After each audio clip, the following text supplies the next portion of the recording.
నమస్తే, welcome to STV news. ముందుగా headlines చూద్దాం.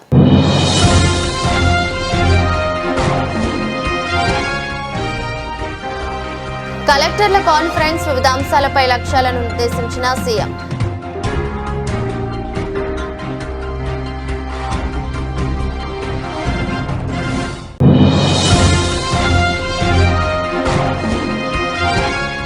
రియల్ టైమ్ గవర్నెన్స్ పై ముఖ్యమంత్రి చంద్రబాబు నాయుడు సమీక్ష.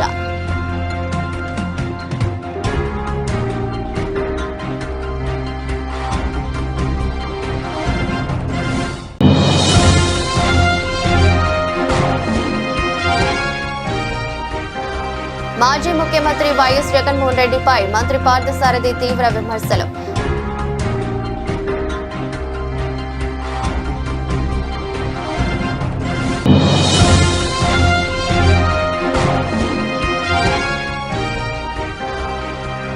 రంజాన్ మాసం ఇఫ్తార్ విందు కార్యక్రమంలో పాల్గొన్న ఎమ్మెల్యే బోండా ఉమా, నాగుల్ మీరా.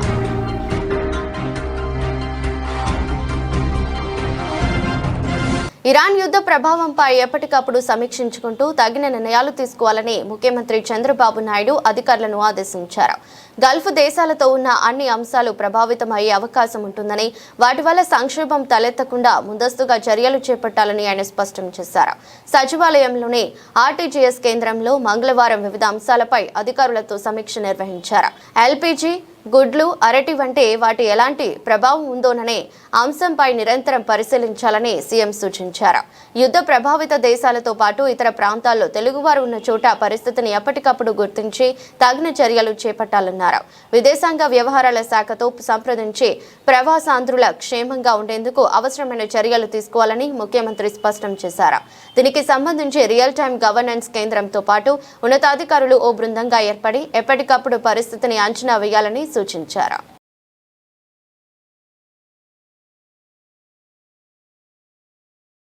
మాజీ ముఖ్యమంత్రి వైఎస్ జగన్మోహన్ రెడ్డిపై మంత్రి పార్థసారథి తీవ్ర విమర్శలు గుప్పించారు. జగన్ పాలనలో రాష్ట్ర ఖజానా దివాలా తీసిందని, ఆయన చేసిన అప్పులు 9.70 లక్షల కోట్లకు చేరాయని కాగ్ నివేదిక వెల్లడించిందని తెలిపారు. ఈ అప్పుల వల్ల ప్రభుత్వంపై ప్రతి ఏడాది 71,800 కోట్ల భారం పడుతుందన్నారు. జగన్ పాలనలో బ్యాంకులు కూడా అప్పులు ఇవ్వడానికి వెనుకంజ వేశాయని విమర్శించారు. 2024-25 ఆర్థిక సంవత్సరంలో రాష్ట్ర అప్పు 81,000 కోట్లు కాగా దాన్ని 87,000 కోట్లు అంటూ దుష్ప్రచారం చేస్తున్నారని ఆరోపించారు. జగన్ పాలనలో పరిశ్రమలు రాష్ట్రాన్ని వదిలి వెళ్లిపోయాయని, ఇప్పుడు చంద్రబాబు నాయకత్వంలో మళ్లీ రాష్ట్రానికి వస్తున్నాయని మంత్రి పేర్కొన్నారు. మనం దైనందిన జీవితంలో, ప్రత్యేకంగా గ్రామాల్లో కొంతమందిని చూస్తూ ఉంటాం.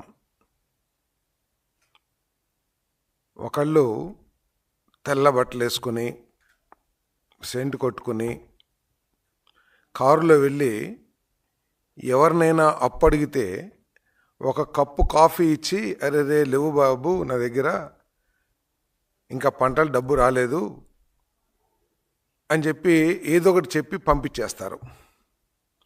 వెంటనే ఒక సామాన్యుడు అదే పెద్ద మనిషి దగ్గరికి వెళ్ళి, ఇంతకుముందు తెల్ల బట్టలు వేసుకున్న వ్యక్తి అడిగినంత సొమ్మే అడిగితే వెంటనే తీసుకొచ్చి ఆ సామాన్యుడికి ఇస్తారు అప్పుకి. అంటే ఏంటంటే, తెల్ల బట్టలు వేసుకుని గొప్పోడ్లాగా కనిపిస్తానికి ప్రయత్నం చేసేవాడేంటో, సామాన్య జీవితం గడుపుతూ ఉండే ఒక మంచి వ్యక్తి యొక్క పరిస్థితి ఏమిటో ప్రజలందరికీ కూడా అర్థమవుతుంది. వైఎస్ఆర్ కాంగ్రెస్ పార్టీ ఆర్థిక పరిస్థితికి, తెలుగుదేశం పార్టీ ఆర్థిక పరిస్థితికి, ఈ పార్టీల ప్రభుత్వాల విశ్వసనీయతకి అంత తేడా ఉందని చెప్పేసి నేను మనవి చేస్తా ఉన్నాను ప్రజలందరికీ కూడా. ఈరోజు అసెంబ్లీ సమావేశాలను ఎగ్గొట్టి రాజ్యాంగపరంగా ఒక రాజకీయ పక్షానికి ఉన్న అవకాశాలన్నింటినీ కూడా గాలికి వదిలేసి,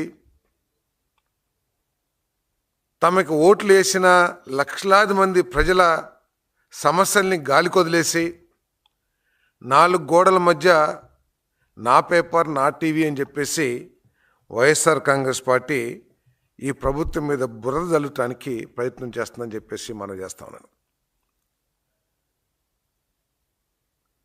కూటమి పార్టీల నాయకత్వాల మీద, ప్రత్యేకంగా చంద్రబాబు నాయుడు గారి నాయకత్వం మీద గొప్ప నమ్మకంతో, విశ్వాసంతో 164 సీట్లు ఆంధ్రప్రదేశ్ ప్రజలు అప్పచెప్తే, వారసత్వంగా వైఎస్ఆర్ కాంగ్రెస్ పార్టీ నుంచి దాదాపు 9,74,000 కోట్ల అప్పు కూడా కూటమి ప్రభుత్వం మీద, ప్రత్యేకంగా చంద్రబాబు నాయుడు గారి భుజస్కంధాల మీద పడిందని చెప్పేసి మనం చేస్తా ఉన్నాను నేను. అటువంటి పరిస్థితుల నుంచి రాష్ట్రాన్ని గట్టెక్కించి కోల్పోయిన విశ్వసనీయతని తిరిగి సాధించడానికి ప్రయత్నం చేస్తూ ఉంటే, వైఎస్ఆర్ కాంగ్రెస్ పార్టీ మాత్రం బాధ్యతారహితంగా కూటమి ప్రభుత్వం ఏదో అప్పులు చేసేసింది, కాగులో ఏదో చెప్పిందని చెప్పేసి చెప్తా ఉన్నారు. ఇష్టారాజ్యంగా అప్పులు చేయటమే కాకుండా 5 సంవత్సరాల్లో బురదల్లే కార్యక్రమాన్ని కూడా అంతే బాధ్యతతో, అప్పులు ఎంత బాధ్యత అయితే చేశారో బురదల్లటం కూడా అంతే బాధ్యతతో వైఎస్ఆర్ కాంగ్రెస్ పార్టీ చేస్తుందని చెప్పేసి మనం చేస్తాము.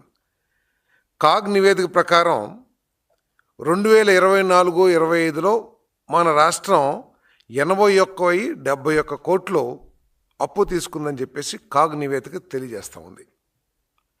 వెంటనే ఏమీ ఆలోచించుకోకండి, ఎందుకంటే బాధ్యతగా ప్రవర్తిస్తాం, బాధ్యతగా మాట్లాడతాం, బాధ్యతగా పనిచేయటం తెలియని వైఎస్ఆర్ కాంగ్రెస్ పార్టీ ఇదిగో కూటమి ప్రభుత్వం 87,000 కోట్లు అప్పు చేసిందని చెప్పేసి బురద జల్లటానికి, ప్రచారం చేయడానికి ప్రయత్నం చేస్తారని చెప్పేసి మనం చేస్తాను. బహుశా మర్చిపోయారేమో, కూటమి ప్రభుత్వం అధికారంలోకి వచ్చింది. పవిత్ర రంజాన్ మాసంలో ప్రపంచవ్యాప్తంగా ముస్లిం సోదరులు కఠిన ఉపవాస దీక్షలు పాటిస్తూ అల్లాహ్ను ప్రార్థిస్తారని సెంట్రల్ ఎమ్మెల్యే బోండా ఉమా తెలిపారు. ఈ పవిత్ర మాసంలో ప్రతి ఒక్కరికి ఆయురారోగ్యాలు కలగాలని, రాష్ట్రం మరింత అభివృద్ధి సాధించాలని ఆకాంక్షించారు. సెంట్రల్ నియోజకవర్గం 63వ డివిజన్ సుందరయ్య నగర్ పార్కు పక్కన ఉన్న నూరియే మహమ్మదియా మసీదు నందు నిర్వహించిన రంజాన్ మాసం ఇఫ్తార్ విందు కార్యక్రమంలో ఎమ్మెల్యే బోండా ఉమా, నాగుల్ మీరా పాల్గొన్నారు. ఈ సందర్భంగా ముస్లిం సోదరులతో కలిసి ఇఫ్తార్ కార్యక్రమంలో పాల్గొని ప్రత్యేక ప్రార్థనలు చేశారు. ఈ సందర్భంగా బోండా ఉమా మాట్లాడుతూ, పవిత్ర రంజాన్ మాసంలో ప్రపంచ వ్యాప్తంగా ముస్లిం సోదరులు కఠిన ఉపవాస దీక్షలు పాటిస్తూ అల్లాహ్ను ప్రార్థిస్తారని తెలిపారు. సమాజం, రాష్ట్రం, దేశం మరియు సెంట్రల్ నియోజకవర్గం అభివృద్ధి పదంలో ముందుకు సాగాలని కోరుకుంటూ ప్రత్యేక ప్రార్థనలు చేస్తున్నట్లు చెప్పారు. ఈ పవిత్ర మాసంలో ప్రతి ఒక్కరికి ఆయురారోగ్యాలు కలగాలని, రాష్ట్రం మరింత అభివృద్ధి సాధించాలని ఆకాంక్షించారు. खास करके इसी तरह तरक्की करने की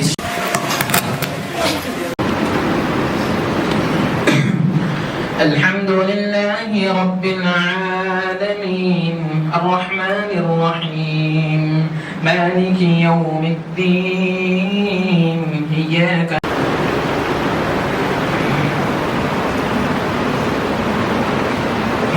लिमन हमिदा Allahu Akbar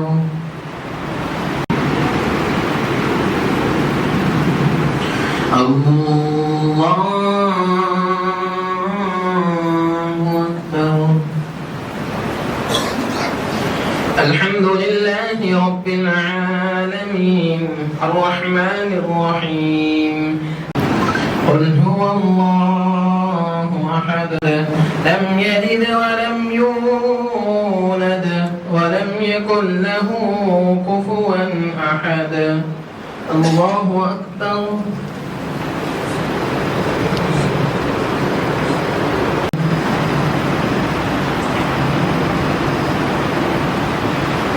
الله أكبر الله أكبر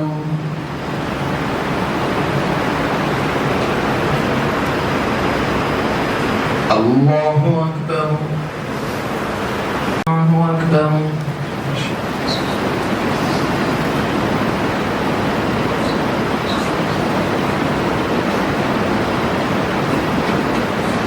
الله أكبر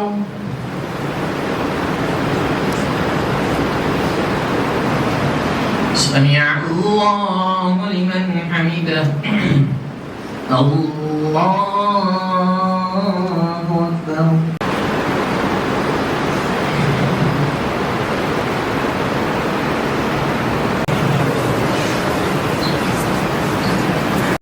ప్రార్థనలు చేస్తూ ప్రతి సంవత్సరం కూడా మనం ఈ రంజాన్ మాసం కోసం ఎదురు చూస్తూ ఉంటాం. అలాంటి రంజాన్ మాసడిగా అల్లా ఆశీస్సులతో మీ అందరి సహకారంతో ఎన్నికయ్యాను. చాలా సంతోషం. అలాగే షరీఫ్ గారు పెద్దలందరినీ కూడా ఈ మసీదుకి పిలిపించాం. చిన్న చిన్న భేదాలు ఉంటే మనం అందరం సరి చేసుకొని అందరం కలిసికట్టుగా అన్నదమ్ముల్లాగా ఒకే పేరు మీద మనందరం కూడా ఈ మసీద్ అభివృద్ధిలో కట్టుబడి ఉన్నాం. ఇక్కడ వెనకాల నేను గతంలో ఎమ్మెల్యేగా ఉన్నప్పుడు మదర్సాలు పెట్టుకుంటా అంటే ఆ రోజు స్థలం నేనే సహకరించి మదర్సాకి నేనే పెట్టించాను. ఆ రోజు ఎప్పుడు కూడా మీకు మీలో ఒకటిగా, మీకు అన్నదమ్ముడిగా, మీకు కుటుంబ సభ్యుడిగా మీకు తోడుంటానని తెలియజేసుకుంటూ అందరికీ ఈద్ ముబారక్, రంజాన్ శుభాకాంక్షలు తెలియజేస్తాను. మాసం ప్రపంచ ముస్లిం మానవాళికి ఈ రంజాన్ మాసాన్ని మించినటువంటి మాసం లేదు. పవిత్ర గ్రంథాన్ని ఇచ్చినటువంటి అల్లాహకు కృతజ్ఞతగా 30 రోజులు ఉపవాసం ఉంటూ, ఇలాగే ఇఫ్తార్ సమయంలో అందరినీ పిలుచుకొని సోదర భావంగా ఇస్లాం ధర్మం కూడా సమానత్వం చెప్పింది. మనం అల్లాహ్ని నమ్మి పురాణ మార్గంలో వెళ్తున్నప్పటికీ కూడా అన్ని మతాలను గౌరవించమంది, అందరినీ గౌరవించమంది. అది ఇస్లాం చెప్పినటువంటి గొప్ప విషయం. అందులో భాగంగానే మనం అందరినీ పిలుచుకొని వారిని గౌరవిస్తూ ఉంటాం. అందులో భాగంగా గౌరవ శాసనసభ్యులు కోట ఉమామహేశ్వరరావు గారు ఇక్కడికి రావటం నిజంగా మనందరి సంతోషం. అల్లా ఆశీస్సులతో ఆయన చెప్పినట్లుగా అత్యధిక మెజార్టీ, జిల్లాలోని అత్యధిక మెజార్టీ ఇచ్చిన దాంట్లో ఈ నియోజకవర్గంలో ముస్లింలు ప్రముఖమైన పాత్ర పోషించారనేది గౌరవ శాసనసభ్యులు కోట ఉమా గారి మనసు నిండా ఉన్నమాట మీ అందరికీ ఈ సందర్భంగా నేను చెప్తా ఉన్నాను. ఎలక్షన్లో గెలిచిన ఓడినా ఎప్పుడు మైనారిటీల పక్షపాతి బోండా. ఎందుకంటే నేను ఇప్పుడే చెప్తా ఉన్నాను, ఏలూరు రోడ్లో మన కబ్రస్థాన కానీ, బందర్ రోడ్లో కబ్రస్థాన కానీ, అంటే బందర్ లాకుల దగ్గర బహుశా నాకు తెలిసి రాష్ట్రంలో ఎక్కడే లేని విధంగా నిధులు సమకూర్చి ఇవాళ మనం అంతిమం అక్కడే మనం నిద్రపోయేది మనం అక్కడే, చివరి రోజులు అక్కడే, అది ప్రశాంతమైన వాతావరణంలో ఉండేటట్లుగా తయారు చేసిన బోండా ఉమా గారికి మన ముస్లిం సమాజం అందరి తరఫున హృదయపూర్వకమైనటువంటి ధన్యవాదాలు తెలియజేస్తూ, మరి ఈ మసీదు విషయంలో కూడా తను చాలా సహకరించారు. వాళ్ళు చాలా సంతోషంగా ఉంది. ఎప్పుడో వచ్చాం, వాళ్ళు ఎంత అభివృద్ధి చేసిన దాంట్లో ఇక్కడ స్థానికంగా ఉన్నటువంటి ముస్లిం సోదరులందరి పెద్దల కృషి ఉంది, ఎమ్మెల్యే గారి కృషి ఉందని తెలియజేస్తూ, మీకు ఎప్పుడు మీ కుటుంబ సభ్యుడిగా బోండా ఉమా మీ ఎప్పుడు మీరు తలుపు కొట్టినా తలుపు తీయటానికి సిద్ధంగా ఉంటాడు. ఏ విషయమైనా నేను కూడా చెప్తుంటాను, ఎందుకంటే నాకు కూడా అత్యంత ఆప్తుడు బోండా.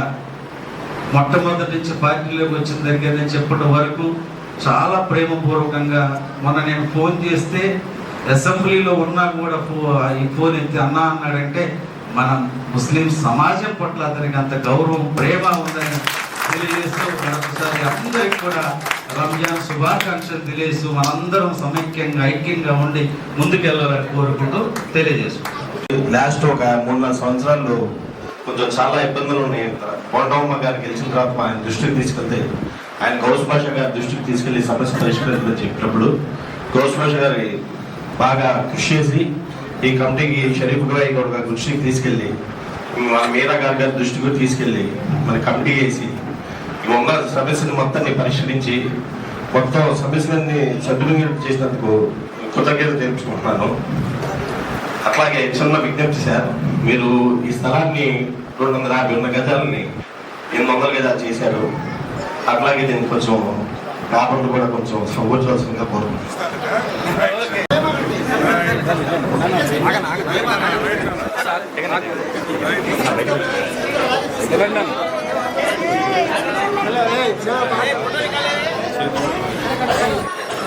పవిత్ర రంజాన్ మాసం ప్రారంభమైనాక ప్రపంచంలోని ముస్లిం సోదరులందరూ ఎదురు చూస్తున్నట్టు ఈ మాసంలో కఠోర ఉపవాస దీక్షలు పాటిస్తూ ఆ అల్లాని ఈ సమాజం ఈ రాష్ట్రం, ఈ దేశం, ఈ నియోజకవర్గం అందరం కూడా బాగుండాలని ప్రార్థనలు అనేది అనాదిగా జరుగుతూ ఉంది. ఈరోజు ఈ రంజాన్ మాసంలో ఇక్కడ సుందరయ్య నగర్లో ఈ మసీదులో మరి ఈ రోజున పెద్దలు నాగుల మీరా గారు, మేము అందరం కూడా స్థానిక కమిటీ ఆధ్వర్యంలో పెద్ద ఎత్తున ఇఫ్తార్ విందుని ఏర్పాటు చేయడం జరిగింది. చాలా సంతోషం. కమిటీ వారికి అభినందనలు తెలియజేస్తా ఉన్నాం. ఈ అల్లా ఆశీస్సులతో రాబోయే రోజుల్లో మనందరికీ మంచి జరగాలి, ఈ రాష్ట్రం అభివృద్ధి పదంలో ముందుకెళ్ళాలి, ప్రతి ఒక్కరికి కూడా ఆయుర ఆరోగ్యాలు ఉండాలని అల్లాని ప్రార్థిస్తూ ఖచ్చితంగా ఈ రాష్ట్రం అభివృద్ధి పదంలో అందరికన్నా అగ్రగామిగా ఉంటూ అందరూ సస్యశ్యామలంగా కుటుంబాలతో బాగుండాలని కోరుకుంటూ మా మైనార్టీ సోదరులకి ముందుగానే రంజాన్ శుభాకాంక్షలు తెలియజేస్తాం. అమరావతిలో జరుగుతున్న 6వ జిల్లా కలెక్టర్ల కాన్ఫరెన్స్ లో ముఖ్యమంత్రి కీలక దిశానిర్దేశం చేశారు. ప్రభుత్వం కేవలం బిలియనీర్లు, ట్రిలియనీర్ల కోసం మాత్రమే పనిచేయటం లేదని, పేదల సంక్షేమమే పరమావధిగా అడుగులు వేస్తుందని ఆయన స్పష్టం చేశారు. ఈ సందర్భంగా పారిశ్రామిక అభివృద్ధిపై కీలక ప్రకటన చేస్తూ మార్చి 23వ తేదీన ఆర్సెల్ఆర్ మిట్టల్ స్టీల్ ప్లాంట్ శంకుస్థాపన జరగనుందని వెల్లడించారు. అలాగే రాయలసీమ స్టీల్ ప్లాంట్ పనులను కూడా త్వరలోనే ప్రారంభించి 2028 మార్చి నాటికి పూర్తి చేయాలనే లక్ష్యాన్ని నిర్దేశించారు. పాలనలో ఆధునికతకు పెద్దపీట వేయాలని సూచిస్తూ డేటా డ్రివెన్ గవర్నెన్స్ మరియు ఆర్టిఫిషియల్ ఇంటెలిజెన్స్ వినియోగాన్ని పెంచాలని కలెక్టర్లను ఆదేశించారు. డిజిటల్ లిటరసీని పెంపొందించడంతో పాటు మనమిత్ర వాట్సాప్ గవర్నెన్స్ ను ప్రజల్లోకి విస్తృతంగా తీసుకెళ్లాలని సూచించారు.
విజయవాడ సెంట్రల్ నియోజకవర్గంలోని ముత్యాలంపాడు ప్రసిద్ధ షిరిడి సాయిబాబా మందిరం స్థాపించి 38 వసంతాలు పూర్తి చేసుకున్న సందర్భంగా మంగళవారం ఆలయ ప్రాంగణంలో భక్తి శ్రద్ధలతో వేడుకలు నిర్వహించారు.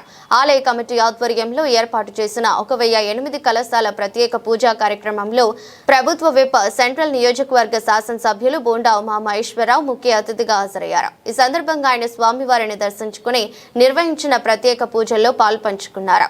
అనంతరం బోండా ఉమామహేశ్వరరావు మాట్లాడుతూ ముత్యాలంపాడు సాయినాథ్ దేవాలయం ఈ ప్రాంతంలో ఎంతో ప్రసిద్ధి చెందిందని, ప్రతి వారం వేలాది మంది భక్తులు స్వామివారిని దర్శించుకోవడానికి వస్తుంటారని పేర్కొన్నారు.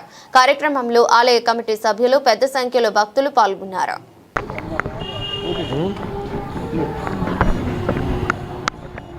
ఈరోజు సెంట్రల్ నియోజకవర్గంలో ప్రసిద్ధి చెందినటువంటి దేవాలయం ఆ షిర్డీ సాయినాథుని దేవాలయం ముత్యాలంపాడులో మరి ఇక్కడ ప్రతి వారం కూడా వేలాది మంది భక్తులు, అలాగే కమిటీ వారు ప్రతి వారం కూడా అన్నదానం, నిత్యాన్నదానం ప్రతిరోజు కూడా నిత్యాన్నదానం ఏర్పాటు చేయటం, మరి గురు పౌర్ణమి కానీ పండగలన్నింటినీ అత్యంత వైభవంగా చేసుకోవటం. ఈ ప్రాంతంలో ప్రజలందరూ కూడా సాయిబాబా వారిని మరి నిత్యం కొలవటం అనేది జరుగుతూ ఉంది. ఈ విధంగా 38 సంవత్సరాల నుంచి నిరంతరం కూడా స్వామివారి సేవ చేయటం, స్వామివారి ఆశీస్సులు పొందటం అనేది ఆనవాయితీగా వస్తూ ఉంది. నేను ఈ నియోజకవర్గ శాసనసభ్యుడిగా గతంలో కూడా 2014, 2019 మధ్య కానీ శాసనసభ్యుడు కానప్పుడు కానీ మళ్ళీ ఇప్పుడు కానీ ఎప్పుడు కూడా స్వామివారి భక్తుడినే, ఎప్పుడు కూడా ఏ కార్యక్రమం అయినా సరే ఆలయ కమిటీ అటు గౌతమ్ గారు కానీ బాలకృష్ణ గారు కానీ ఎవరు పిలిచినా సరే ఖచ్చితంగా వచ్చి స్వామివారి ఆశీస్సులు పొందటం అన్నీ కూడా చేయడం జరుగుతోంది. అలాగే ఈరోజు ఈ గుడికి మరి ఇక్కడ ట్రాఫిక్ బాగా పెరిగిపోయింది. అయినా సరే ప్రభుత్వం తరపున పోలీస్ శాఖని, 5 టౌన్ పోలీసు వారిని, ట్రాఫిక్ పోలీసు వారిని ఈ కార్యక్రమాల రోజున ఈ వన్ సైడ్ అంతా బ్లాక్ చేసి వీళ్ళకి ఏ అసౌకర్యం రాకుండా, భక్తులకి ఏ అసౌకర్యం కలగకుండా రోడ్డు మీద ఉంది. మరి వాళ్ళ భక్తులు పెరిగిపోయారు. అయినా సరే ప్రభుత్వం తరపున అన్ని సౌకర్యాలు కూడా ఏర్పాటు చేస్తూ ఉన్నాం. ఇంకా ఏమన్నా కావాలంటే దానికి కూడా మేము సిద్ధంగా ఉన్నాం. వెనకాల గోడ ఒకటి పడిపోయిందన్నారు, ఆ గోడ నిర్మాణం కూడా అనుమతులు ఇచ్చాం. ఏం ఇబ్బంది లేదు, కట్టుకోమన్నాం. ఖచ్చితంగా ఆ షిర్డీ సాయినాథుని ఆశీస్సులు మనందరికీ ఉండాలి. ఈ నియోజకవర్గం బాగుండాలి, ఈ రాష్ట్రం బాగుండాలి, ఈ కమిటీ మనందరూ సెంట్రల్ నియోజకవర్గ ప్రజలందరికీ కూడా ఆరోగ్యాలు ఉండాలని కోరుకుంటూ మరొకసారి ఈ కమిటీని హృదయపూర్వకంగా ఆలయ కమిటీ వారిని అభినందిస్తాం. మధురవాడ నివాసి కోవెలకొండ నీరజను సాంకేతిక పరిజ్ఞానంతో గుర్తించి అరెస్టు చేసినట్లు ఏడీసీపీ రామకృష్ణ తెలిపారు. వన్డే టౌన్ పోలీస్ స్టేషన్ ప్రాంగణంలో మంగళవారం నిర్వహించిన విలేకరుల సమావేశంలో వివరాలను ఏడీసీపీ వెల్లడించారు. ఈ నెల 6న హైదరాబాద్ మాదాపూర్కు చెందిన కాకర్ల సుష్మా కుటుంబ సభ్యులతో కలిసి దుర్గమ్మ దర్శనానికి వచ్చారు. దర్శనం అయ్యాక బయటకు వచ్చి హ్యాండ్ బ్యాగ్ చూడగా ఆభరణాల బాక్సు మాయమైంది. దీంతో ఆమె పోలీసులకు ఫిర్యాదు చేయగా సీసీ కెమెరాలను పరిశీలించారు. ఓ మహిళ చోరీ చేసినట్లు గుర్తించారు. నెట్ గ్రిడ్ లో ఆమె ఫోటోను అప్లోడ్ చేయగానే ఫోన్ నంబరు, చిరునామాతో సహా వివరాలు తెలిసిందే. ఆమెను అదుపులోకి తీసుకుని పూర్తి స్థాయిలో బంగారాన్ని రికవరీ చేసినట్లు ఏడీసీపీ తెలిపారు. విశాఖపట్నంలోని Maharanipeta, Gopalapatnam, 1 town police station పరిధిలో మరో 3 కేసులు నమోదైనట్లు తెలిపారు. అయితే నిందితురాలిని గుర్తించి చోరీ సొత్తు రికవరీ చేసిన 1 టౌన్ సీఐ గుణరాము, ఎస్ఐలు రఘునాథ్, సత్యనారాయణ, భాగ్యలక్ష్మిలను సిపి రాజశేఖర్ బాబు, ఏడీసీపీ రామకృష్ణ అభినందించారు. మన 6/3/2026 తేదీన కాకర్ల సుష్మా అనే ఆవిడ కుటుంబ సభ్యులతోటి గుంటూరు ఒక వివాహానికి హాజరయ్యి ఆ రోజు మధ్యాహ్నం మన అమ్మవారి దర్శన నిమిత్తం దర్శనం చేసుకుని బయటికి రావిచేడి దగ్గరికి వచ్చిన తర్వాత తన బ్యాగ్ జిప్పు తీసి మళ్ళీ జిప్ వేయడం మర్చిపోవడం వల్ల దాంట్లో తను పెట్టుకున్న 125 గ్రాముల బంగారు వస్తువులు బాక్సు మిస్ అయినట్లు చూసుకుంది. ఇది మధ్యాహ్నం 12:27 జరిగింది. ఇమ్మీడియట్లీ మన సిఏ గారికి అక్కడ అవుట్ పోస్ట్లో ఉన్న సిబ్బందికి అందరూ కూడా చెప్పడంతో ఇమ్మీడియట్లీ సిఏ గారు తన దగ్గరున్న క్రైమ్ టీం ఇవన్నీ కూడా ఈ సీసీ కెమెరాలను వాచ్ చేయడం జరిగింది. దాంట్లో రావిచెట్టు దగ్గర ఉన్న సీసీ కెమెరా ఈ మధ్యకాలంలో ఈ వాటర్ పడి పనిచేయకపోవడం వల్ల ఆ టైంకి ముందు ఆ టైమింగ్స్ అన్నీ కూడా తీసుకుని మిగతా కెమెరాలను చూస్తే ఒక అమ్మాయి మెట్ల మార్గంలో రాజగోపురం నుంచి మెట్ల మార్గంలో ఆపోజిట్ డైరెక్షన్ దిగి ఆటోలో బయటికి వెళ్ళడం గుర్తించారు. ఆ ఆటోని సీసీ కెమెరాల ద్వారా ఫాలోఅప్ చేస్తే 1 టౌన్లో లాడ్జ్లో అమ్మాయి దిగినట్లు అక్కడ అడ్రస్ అన్నీ తీసుకుంటే ఈ అమ్మాయి మన పాత నేరస్తురాలని చెప్పి తెలిసింది. ఆ ఫొటోస్ అన్నీ తీసుకుని నాట్ గ్రిడ్లో వేస్తే ఈ అమ్మాయి కోవెలకొండ నీరజ్ అని, ఈ అమ్మాయి మధురవాడ విశాఖపట్నం జిల్లా. ఈ అమ్మాయి అడ్రస్ ట్రేస్ అయింది. దాన్ని ఓఎస్ అంటే అవుట్సోర్సింగ్ ఇంటెలిజెన్స్ దీంట్లో పెట్టి ఈ అమ్మాయి అడ్రస్ కనుక్కొని మన క్రైమ్ సిబ్బందిని పంపించి అమ్మాయిని తెప్పించడం జరిగింది. ఆ అమ్మాయి దొంగతనం చేసిన గోల్డ్ వస్తువులు అన్నీ కూడా రికవరీ చేసి ఆ అమ్మాయిని అదుపులో తీసుకుని నిన్న అరెస్ట్ చూపించడం జరిగింది. ఎస్, ఈ అమ్మాయి మీద గతంలో 2022లో ఒక కేసు, తర్వాత 2023లో 2 కేసులు కూడా, ఇవన్నీ కూడా విశాఖపట్నం టౌన్లో ఉన్నాయి. ఇవన్నీ కూడా పర్స్ లిఫ్టింగ్ కేసులే, 3 కేసులు కూడా. విజయవాడలో ఫస్ట్ కేసు. ఎస్, లేదు అంతా రికవర్ చేసాం, మొత్తం అంతా టోటల్ రికవర్ చేసాం. అయితే ఆ అమ్మాయి కొద్దిగా బ్రేక్ చేసింది, అందుకని మీకు దాంట్లో ఆర్టికల్స్ అన్ని పట్ల మొత్తం టోటల్ గోల్డ్ రికవర్డ్. దీంట్లో మన సిఏ గారు, అలాగే ఎస్ఐ రఘునాథ్, భాగ్యశ్రీ అనే ఉమెనెస్, మిగతా సిబ్బంది అంతా కూడా బాగా కష్టపడ్డారు. వాళ్ళని సిపి గారు ప్రత్యేకంగా అభినందించారు.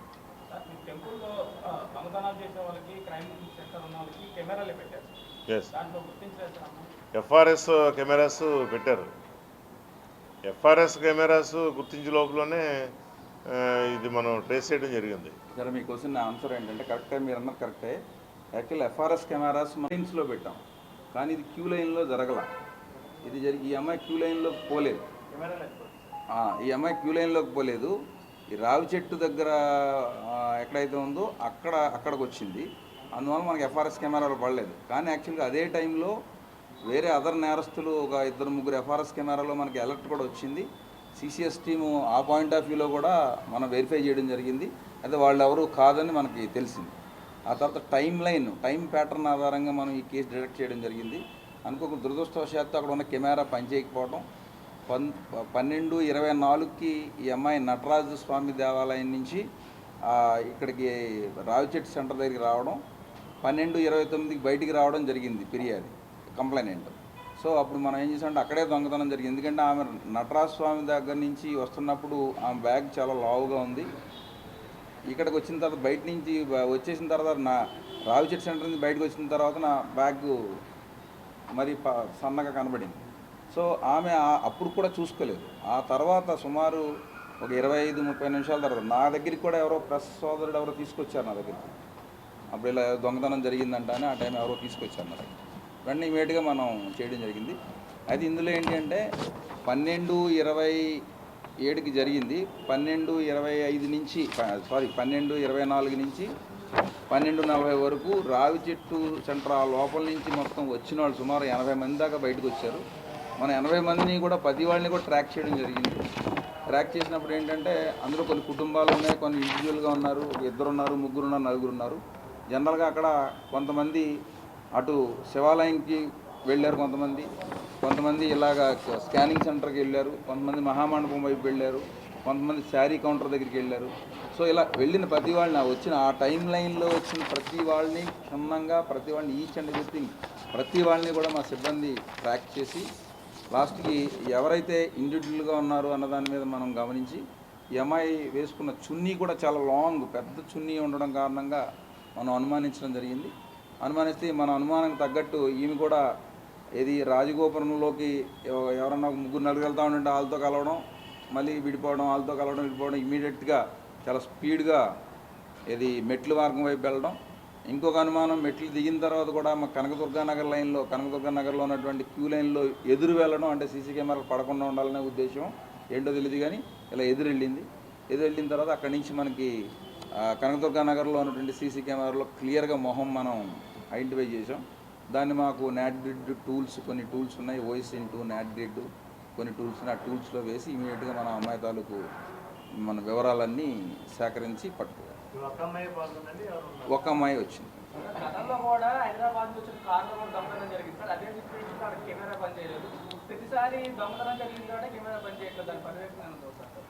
గతంలో అక్కడ కెమెరా లేదు.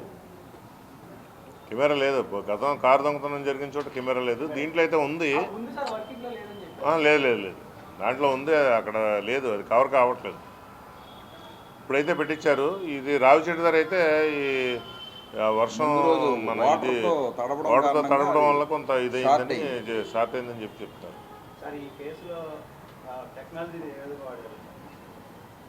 టెక్నాలజీ అంటే ప్యాటర్న్స్ అర్థం చేసుకోవడం. అంటే మనకి ఇందులో కనపడకపోయేసరికి అక్కడ కెమెరా లేకపోవడంతోనే బయటకు వచ్చిన వాళ్ళందరినీ కూడా ఈచ్ అండ్ ఎవ్రీథింగ్ ప్రతి మనిషిని అబ్జర్వ్ చేయడం. ఒక 5-6 టీముల కింద ఉండి ఇగో ఈ టీం నువ్వు చూడు, ఒక ఫ్యామిలీ వాళ్ళేమో అటు శివాలయం దర్శనానికి వెళ్తారు, మళ్ళీ తర్వాత మళ్ళీ వస్తారు. ఇంకొక ఫ్యామిలీ శారీ గంట దగ్గరికి వెళ్తారు, మళ్ళీ ఇక్కడికి వస్తారు, లేకపోతే చెప్పి కూర్చుంటారు. ఇంకో ఫ్యామిలీ అలా బయటికి వెళ్ళి.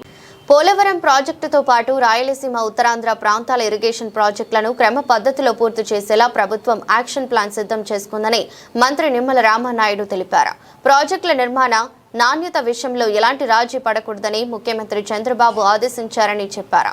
గత ప్రభుత్వ కాలంలో ధ్వంసమైన డయాఫ్రమ్ వాల్ స్థానంలో కొత్త డయాఫ్రమ్ వాల్ నిర్మాణం చేపట్టామని తెలిపారు. సెంట్రల్ వాటర్ కమిషన్ డిజైన్స్ ప్రకారమే పనులు జరుగుతున్నాయని, అంతర్జాతీయ నిపుణుల సూచనలు పాటిస్తూ పోలవరం ప్రాజెక్టు అథారిటీ పర్యవేక్షణలో పనులు కొనసాగుతున్నాయని వెల్లడించారు. మొత్తం 1372 మీటర్ల డయాఫ్రమ్ వాల్లో ఇప్పటికే 1300 మీటర్లు పూర్తయ్యాయని, ఈ నెలాఖరులోగా పూర్తవుతుందని చెప్పారు. ఏడాది జూన్ నాటికి కుడి ఎడమ కాలువల అనుసంధాన పనులు పూర్తి చేస్తామని తెలిపారు. పోలవరం ప్రాజెక్టు నిర్మాణ నాణ్యత, భద్రతా విషయంలో ఎలాంటి రాజీ ఉండదని మంత్రి నిమ్మల రామానాయుడు స్పష్టం చేశారు. ఒక ఆధునిక దేవాలయంగా ఈ కూటమి ప్రభుత్వం పనిచేస్తున్నటువంటి పరిస్థితి. రేపటి భవిష్యత్తులో ఈ ఆంధ్రప్రదేశ్ రాష్ట్రం యొక్క దశ దిశ మార్చేటువంటి ప్రాజెక్టు పోలవరం ప్రాజెక్టు. ఒక కరువు రహిత రాష్ట్రంగా మార్చేటువంటి ప్రాజెక్టు. ఈ రాష్ట్రానికి ఒక వరం పోలవరం ప్రాజెక్టు. అటువంటి పోలవరం ప్రాజెక్టు ద్వారానే రేపటి భవిష్యత్తులో ప్రతి ఎకరం కూడా సస్యశ్యామలం అవుతుంది అనేటువంటి ఉద్దేశంతో గౌరవ ముఖ్యమంత్రి చంద్రబాబు నాయుడు గారు ఆనాడు 14-19లో 5 సంవత్సరాలు 72% ప్రతి సోమవారం పోలవరంగా మార్చుకుని పనులు పూర్తి చేస్తే, మరి తర్వాత వచ్చినటువంటి ప్రభుత్వం 1924లో ఆ యొక్క పోలవరం ప్రాజెక్టుని విధ్వంసం చేసి, డయాఫ్రమ్ వాల్ అయితే మొత్తం ధ్వంసం చేసి, స్వయంగా శాసనసభలో సైతం ఆ రోజునటువంటి ముఖ్యమంత్రి కానీ ఆ రోజునటువంటి ఇరిగేషన్ శాఖ మంత్రులు పోలవరం ఎప్పుడు పూర్తవుతుందో చెప్పలేము అని పోలవరం ప్రాజెక్టుని ప్రశ్నార్థకం అయిపోయినటువంటి దశలో, పోలవరం ప్రాజెక్టుని ఇంకా భవిష్యత్తులో మనం చూడలేము అనేటువంటి విధంగా పోలవరంపై ఆశలు తెలుగు ప్రజలు వదులుకుంటున్నటువంటి దశలో కూటమి ప్రభుత్వం అధికారంలోకి వచ్చాక మళ్ళీ పడకేసినటువంటి ఆ పోలవరం ప్రాజెక్టుని మళ్ళీ చంద్రబాబు నాయుడు గారి పట్టాలెక్కించి మళ్ళీ ఈరోజు పోలవరం ప్రాజెక్టుకి ఒక దశ దిశ విధంగా ఒక షెడ్యూల్ని రేపు 2027 కల్లా పూర్తి చేయాలనే లక్ష్యంతో ఆయన ఇప్పటికే పోలవరం ప్రాజెక్టుని మరి 3 సార్లు స్వయంగా ఫీల్డ్ విజిట్కి వచ్చి ఇక్కడ రివ్యూ చేసి ప్రతి 10 రోజులకు ఒకసారి సెక్రటరియట్లో రివ్యూ చేసుకుంటూ ఈ పనుల్ని ముందుకు తీసుకెళ్తూ ఉన్నాం.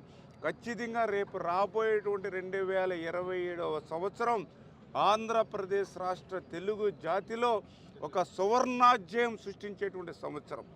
ఈ యొక్క పోలవరం అనేటువంటి కళ రేపు 2027లో నెరవేరబోతుంది. రేపు 2027లో పూర్తయ్యేటువంటి ఈ మహాయజ్ఞంకి ఈవేళ కూటమి ప్రభుత్వంలో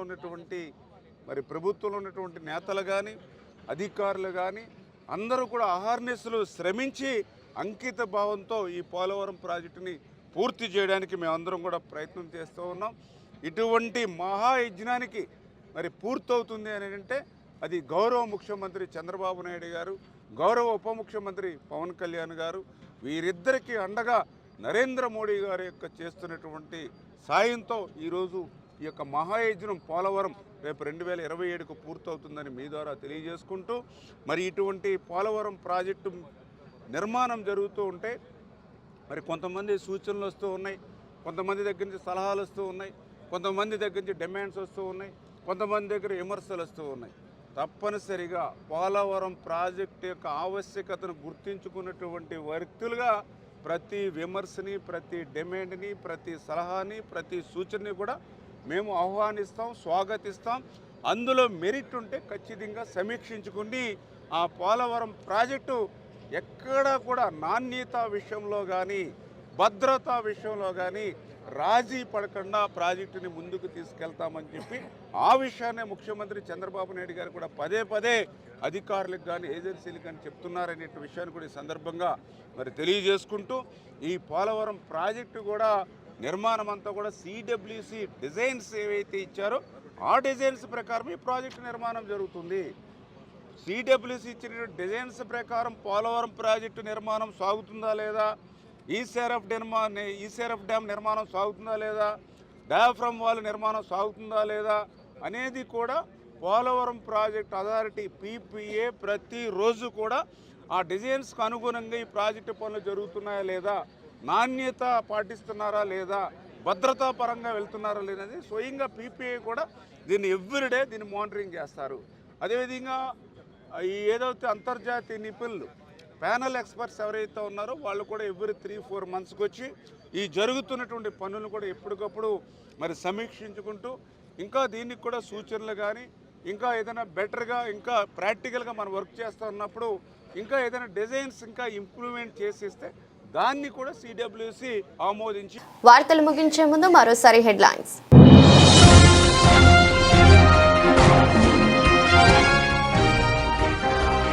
కలెక్టర్ల కాన్ఫరెన్స్, వివిధ అంశాలపై లక్ష్యాలను నిర్దేశించిన సీఎం.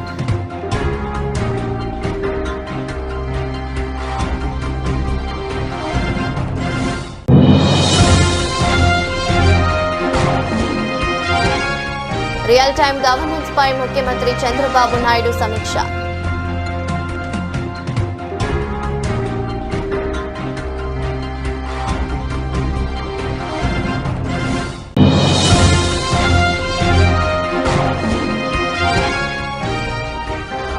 మాజీ ముఖ్యమంత్రి వైఎస్ జగన్మోహన్ రెడ్డిపై మంత్రి పార్థసారథి తీవ్ర విమర్శలు.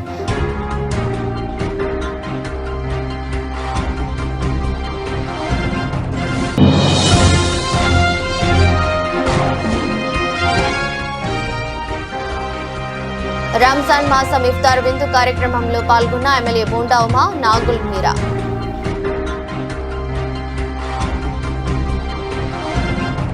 ఇది రోజు బులెటిన్. మరో బులెటిన్లో మళ్ళీ కలుద్దాం. అంతవరకు సెలవు. నమస్కారం.